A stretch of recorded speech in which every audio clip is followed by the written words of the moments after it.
back for episode number 9. I checked this week, so I knew where we were at on episodes.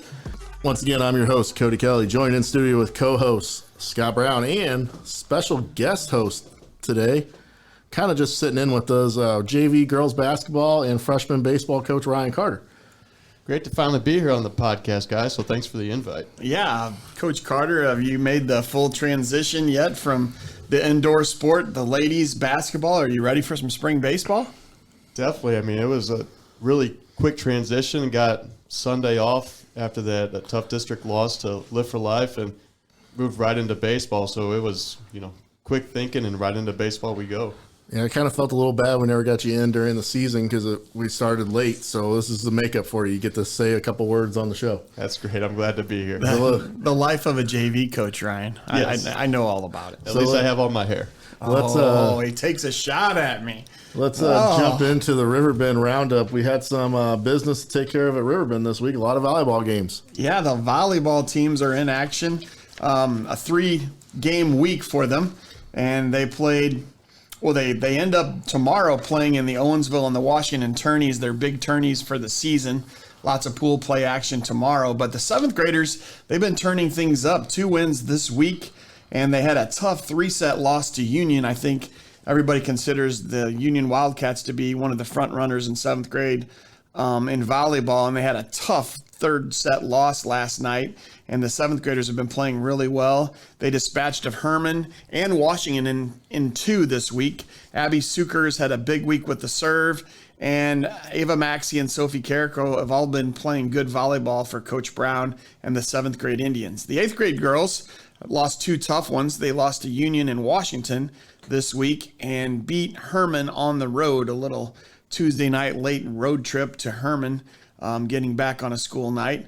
But they got a big W there, and they're playing pretty good volleyball and facing some good teams this week entering their tournaments. The short season ends next week with 2 regular season games, and then some of those girls will move on to the track team. Yeah, just because that season's winding down, Riverbend sports fans, we got something more coming for you. We got track. Once again, track's being led by Coach Melanie Missy and Coach Angie O'Neill. They continue to work after school at the high school. Now they move practice up here, trying to find their strengths and find where kids fit in events. And that's pretty much it for track so far. We'll dive in. I think their first meet is after spring break, so we got a little bit before they get really going. Before we go to 425 Indian Warpath Drive, just a programming update for today. It was originally supposed to be baseball roundtable. We had some scheduling issues, so we will push that back to a little later in the year and talk after we get some games going, have a little more to talk about. We'll be joined with dance coach Tanya Barnes this week. Now let's take it to 425 Indian Warpath Drive. Spring sports at PHS. Soccer opens their first home game is Monday, March 21st versus Owensville, but they open up on the road for the Rolla tournament March 18th and 19th. On the 18th, they play Northwest at 2 p.m., Borgia at 7 p.m. that night, and then at the Saturday the 19th, they play Rolla at noon. I'm kind of looking forward to soccer season. I know some people are anticipating a good baseball year in the spring, but there's some talent on the soccer team and real athletes, and I'm hoping they have a great season and get some good weather like we hope as well. Yeah, our special guest in here could even kind of knows what it is. They've got some athletes because there's some crossover from the basketball side to the soccer side. And now moving on to baseball. The Indians have been prepping for their openers next week.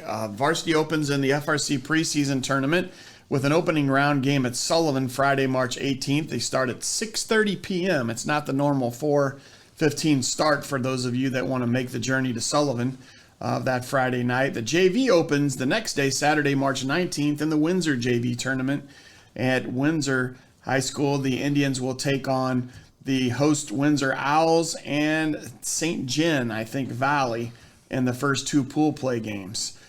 In the program overall, we see 36 kids out for baseball. We'll spread those out over 3 levels.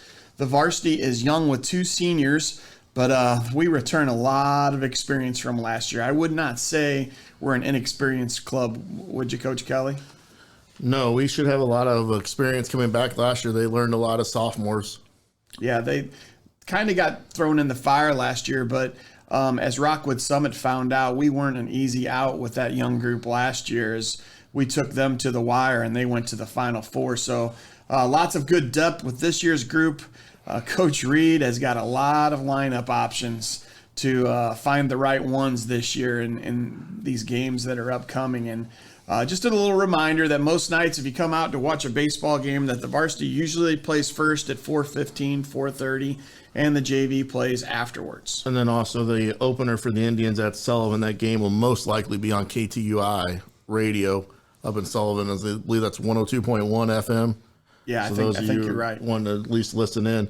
Now, as we jump over to track team has got their first quad meet as a home meet, March 22nd at Pacific. They start during spring break. Yeah, it's the second day of spring break, I think. And the JV and varsity run against New Haven, Borgia, and Washington in that quad meet. And to learn a little bit more about the track team, let's go to Charlie's Corner.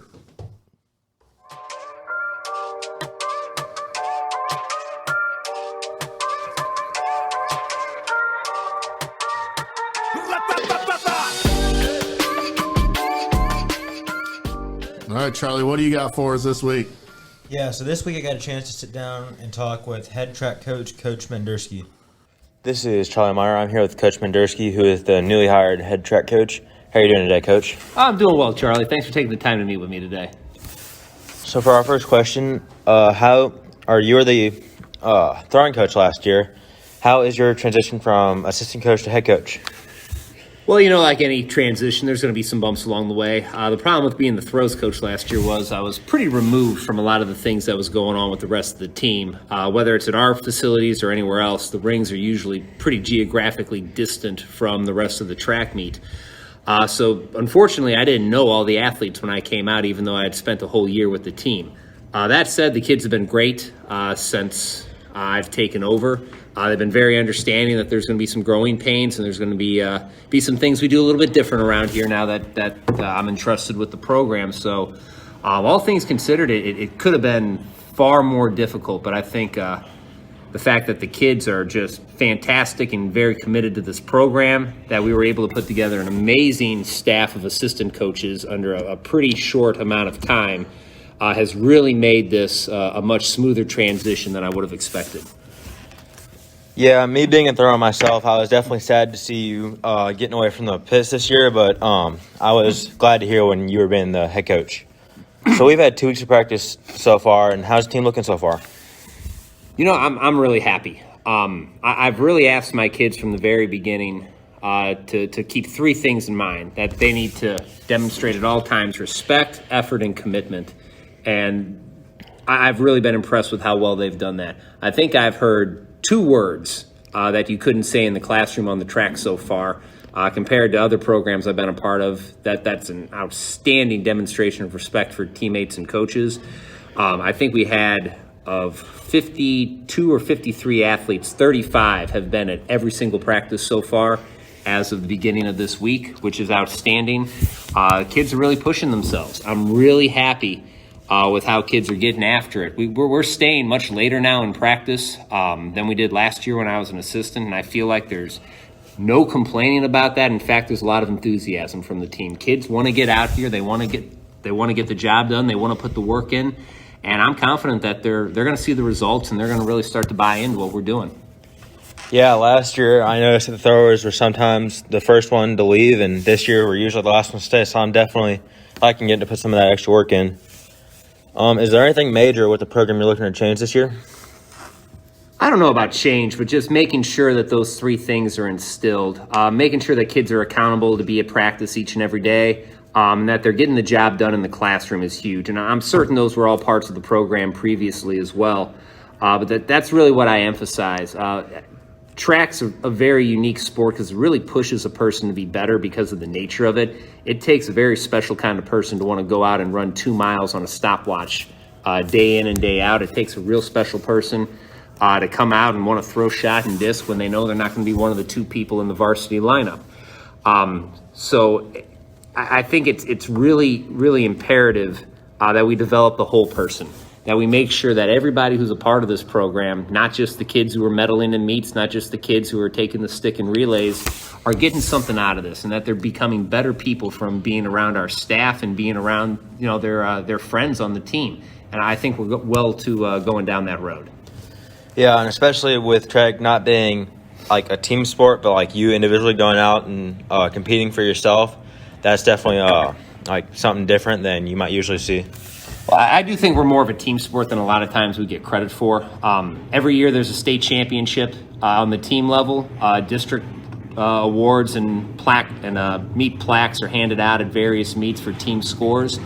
And that's something I'd really like to start to build this team towards, is something that we can develop to be a whole complete team, so that every athlete who goes out there and is able to score 1 or 2 points in a meet, coming in 8th or 7th place, that goes overlooked a lot of times. But if you can win a team plaque or some sort of team championship, every point really matters. And I think that's something that in time we're going to really start to rally around in this program. Yeah, well, I think that's going to wrap it up for today, Coach. Thank you for being here, and I hope we'll get you in on there at the roundtable soon. Thank you, Charlie, for that interview with Coach Mendersky. Very well done. Now, before we move into the other top segment of the week, let me just throw this out there, a little plug. We now have Twitter at Chatter Indians. Follow us at Chatter Indians. For any scheduling changes, programming updates, you can find us there. Oh, I am a follower. Yep, Chatter Indians. We're brand new, so let's just get everybody on it. That way, you guys, people are following me right now. Won't we have the St. Patty's Parade tomorrow? Probably have been over when we air this. Yes, it'll be about the same time this airs. Where we had Dr. Katina Armstrong on last week to talk about it. Hopefully that helped them out as far as drawing some numbers for the parade. It's supposed to be a little chilly, but free candy. So. Oh yeah, and hey, everybody's got a smile on their face because Cardinal baseball will be back. What do you think about the MLB and the owners? It's about time that the owners got back to playing some baseball here. What do you think, Coach Carter? I know you're a big baseball fan. Are you happy this happened? Oh, absolutely. I can remember getting the update over my watch during my student teaching, and I was jumping up and down, going crazy, and the kids thought I was going nuts. True baseball fan this guy is. I mean, yeah, moves are flying right now too. Free agency trades, everything. I'm going to get home and get the hot stove going in January. Or what are we in now? March? It's normally in January. Feels December. like it. I just know it needs to warm up, that's for sure. For our listeners, both these guys kind of are collectors. They like baseball cards, and I know Coach Kelly talks about the hot stove every year. I mean, the World Series is over, but he's like, now my favorite time of season is coming up when free agents are moving around and teams are getting built. So you guys really love this time of year. Some people take off for March Madness, which I do that as well. But I also take off for hot stove season, winter meetings, just to sit there and watch the agents talk in the background at the hotel. Let's throw this out real quick. I know we got a little bit of time. Give me your World Series competitors right off the top of your heads. Who are we going to see in the World Series this year from everybody? I mean, we don't even have teams yet, really. I mean, you got an idea. There's a couple free agents going to move I'm going to go around. on the limb right here. Seattle Mariners break the playoff drought streak this year. They make the playoffs for the first time since 2002. But not in the World Series. Not in the World Series, but I'm going to throw that one out there. I'll take that reach. What do you got? Anything, Coach Carter? I really don't know. Dodgers. I mean, like I said, there's still a lot of big name free agents out there that could just get rolling. You have really no idea at this point, I feel like. I mean, the Dodgers are always a safe bet because they're just loaded. They just re-signed Kershaw today. Did the Cardinals get to the NLCS? The Cardinals are just happy with making the playoffs. Real? Is that because we're not spending money? We're happy with making the playoffs. Wow. I think Yachty and Waino's last hurrah, I think we get at least the NLCS. We might write it might be a storybook ending for those guys. And Albert Pujols rejoining too. We'll see if that happens. I didn't go that far. I could see it happening, down to 3. Wow. Well, now that we got that out of the way and what we think is going to happen in baseball, which we'll probably keep talking about as we get a little closer because it's the only professional sport really going on. I know we got NBA and NHL, but playoffs will be here soon for the Blues. Let's go to everybody's favorite segment of the week. Performance of the week. Do you want to go first or do you want me to go first? You got the lead off. I'll go first. I will go with what I was told, this is not coming from me, this is quite possibly the greatest freshman season in program history. I'm talking about the speech team. Ava Dusinger began with a second place finish at the Salisbury tournament, then a big win at the School of Osage tournament in February. Then last week in the Four Rivers Conference tournament, she took home the title for Pacific, and that was also a team title as they were last week's performance of the week. Then she just recently won the district title in poetry reading.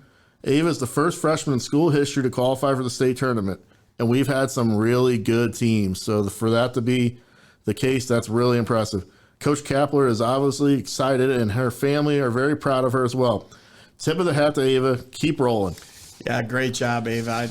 I know that all of the kids are excited for state performance and what they did in conference, and Coach Kapler is just rolling along just like always and pumping out these great speech competitors. So great job, Ava. I'm going to go, not for just the main reason you might think, but I'm going to go with the 7th grade volleyball team as my performance of the week. Just real quick, his wife is the 7th grade volleyball coach. Well, that might have helped a little bit, But those girls are really good. yeah, she's taken this team once again. When I saw the tryouts and the first couple practices, we're talking a lot of girls that were beginners, and they have been rolling on the 7th grade volleyball circuit. 2-1 this week, and almost pulled off the big win last night against a really good Union team. And before that, they were 2-2 and have gotten better every night, battling the snow days. It's a very short season, and Coach Brown, the female version, she's riding this big momentum into the Washington tournament this weekend. And year in, year out of the middle school program, they take veteran kids, a couple veteran kids that have played quite a bit of volleyball, and mix them with several kids that she keeps that have potential and are kind of raw and haven't played a whole lot. And by the end of the season, they usually are very, very competitive, very good. Lower level coaches and programs matter. And if you know the good programs that we've had here at Pacific, it matters. I mean, you have to build from the middle school, even before that in elementary, and teaching girls the fundamentals in this sport, it's essential. And, you know, this program is lucky to have her. She is a head coach for quite a while here at Pacific and had some good teams. She's an all-state setter, so she knows what she's doing, and she's building big foundations for the high school program, which has been hot as of late, winning a district title, the first in a long time since the 90s. And shout out to this group. They continue to improve each night, the 7th grade volleyball team. And then I will put him on the spot real quick since he's here. Coach Carter, performance of the week. I'm going to have to go with the entire spring sports athletes coming out, and just seems everybody's hungry for their sport, ready for competition to get going. And looks like everybody's ready to roll for the next week, getting ready to start some games. Yeah, I didn't tell him we were going to do that, so I'm kind of surprised. So I'm going to give him this one for the first time ever.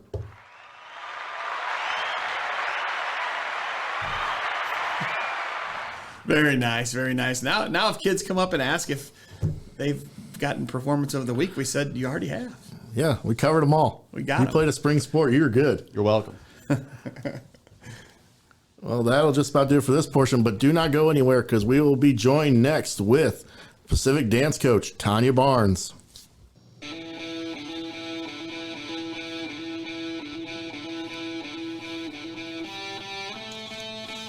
I'm joined with head dance coach Tanya Barnes to discuss the dance team from this season. Coach, first before we jump into this year's team, I know what's the big thing on our show is PHS grads. I know you're another one of those. So can you tell us a little bit about your background and what brought you back to Pacific? Yes, I graduated from Pacific in 1990. I left the area for just a little bit. And when I returned to teach in the alternative program and then moved up to the high school. My principal, Pat Gailey, asked if I would become the dance team coach in 2003, and that's when I started coaching 2004, I believe. Since you started, we've had some pretty impressive programs throughout the years, different teams. So any just kind of jump out at you how well the program's been since you've taken over? I've been very impressed with the girls. Every time we have competed at state, we have brought home a trophy, and that's not easy to do. They do the top 5 placements. So we have been very lucky to place every year when I've been in a state competition. And as you mentioned state, that's kind of something we'll talk about now is a lot of people that are maybe not familiar with how dance competitions work. I know the typical like baseball, we have a district and all that. Is that the same for dance, or how do you qualify for state? You have to attend a competition to qualify for state. Once you qualify for state and attend a competition in each one of your categories. So this year we took hip hop as a category and we took mix as a category. Once we went to state, when we are performing, a lot of people don't realize that we have to make sure every single dancer has a certain spot and it's all symmetrical. So if one girl is out of spot by just one step, that could be point deductions. So in both of our dances, we have to be very symmetrical and make sure the girls know exactly where to line up. And at state, they do not have markings like they do here at a high school gym floor or at a competition at a high school. The gym markings help my girls a lot because I know at the 3-point line, so-and-so stands there, or at the center, or at the volleyball line. And we don't have those lines at state. So I'm very impressed the girls did so well at state because they really had to use their coordination of making sure they were symmetrical to their other people around them. Connection with Dance Connection down the street. Do you think that has helped sort of build this program into what it is, like a nice little feeder system? We talk about those all the time with the middle school programs. I definitely do think so, because once the girls have started the basic of technique and started the classes and they've been dancing for a long time, you usually can't just join a dance team without dancing. You have to have some kind of background. They have to be able to do pirouettes. So yes, the Dance Connection has helped because it has given those girls the basis of pom, the basis of mix, the basis of having to do hip hop, jazz. And we talk about that. I kind of noticed this year at some of the basketball games, senior night, there were no seniors for dance teams. So does that mean you have a young team with everybody coming back next year? Yes, and yes, we do have all of the girls coming back. We have, I believe, 7 juniors. So next year is going to be a big amount of seniors. And the girls are just very supportive of one another. So it has been a great season with my juniors supporting my underclassmen and everybody able to take constructive criticism and everyone able to support each other and be positive during the season.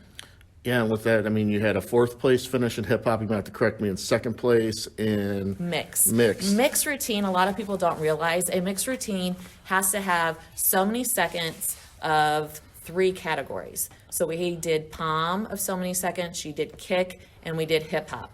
Now the kick portion has to be 16 team kicks.